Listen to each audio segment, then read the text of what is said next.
Hello everyone. So how to install Google Pay app on iPhone? So you can do that. So just search for Google Pay, enter your Apple ID password to use Touch ID or Face ID.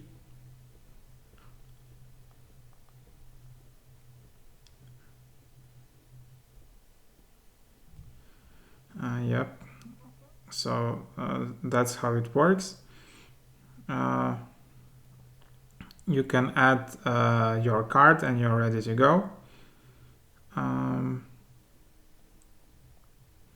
it works on iPhone, so it works on iPhone as well, not only Android devices. So then you can just open that, and then here is your account. You can continue with your account.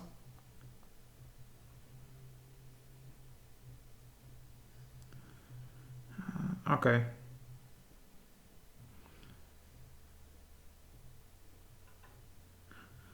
So you just need to select a profile where Google Pay might work. So for example, if probably it's not one of the major countries, it just won't work.